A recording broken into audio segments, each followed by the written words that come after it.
Firstly, the levels. We're proposing today 5 levels of possible intervention. This will allow us to take a national approach if required. It is possible that the whole country at some point could be placed in the same level. However, it also means that we don't have to take a one-size-fits-all approach if that is not warranted. It means that a part of the country with low rates of infection won't have to live with the same restrictions as a part of the country with much higher rates. However, broadly speaking, our proposed baseline level, what we have called level 0, is the closest to normality that we think we can safely get to without more effective treatments for COVID or a vaccine against COVID. And remember, we are hopeful for both of these developments in the months ahead.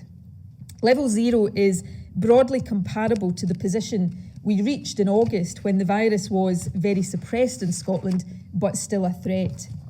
At this level, we would be able to meet indoors with 8 people from 3 households, and most businesses would be open, albeit with safety measures in place. Level 1 sees slightly more restrictions. For example, indoor household meetings would reduce to 6 people from 2 households, but there would still be a reasonable degree of normality overall. And I would describe that as broadly similar to the situation we were at in Scotland around mid-September, as cases started to rise again, but prevalence was still fairly low.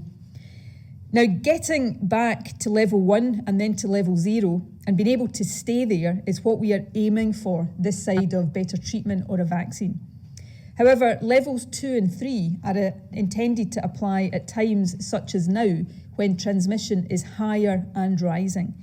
Level 2 entails restrictions broadly similar to those currently in place just now outside the central belt, so limitations on hospitality and no gatherings inside people's homes. And level 3 is broadly similar to the tougher restrictions which currently apply across the central belt, with much of hospitality being closed completely. There are, however, some key differences. For example, we envisage restaurants being able to open at least partially in level 3. Levels 2 and 3 are intended to apply, if necessary, for relatively short periods of time to bring transmission down and under control. And finally, level 4, the highest level, which of course we would not use unless absolutely necessary, would apply when transmission rates are or are threatening to become very high, with corresponding pressure on the NHS and perhaps the risk of the NHS being overwhelmed. The restrictions at level 4 are closer to a full lockdown. For example, non-essential shops would have to close at level 4. However, even under level 4 restrictions, 6 people from up to 2 households could still meet outdoors. There would be no limit on outdoor exercise for individuals, and we would seek to keep manufacturing and construction businesses open, albeit with safety measures in place.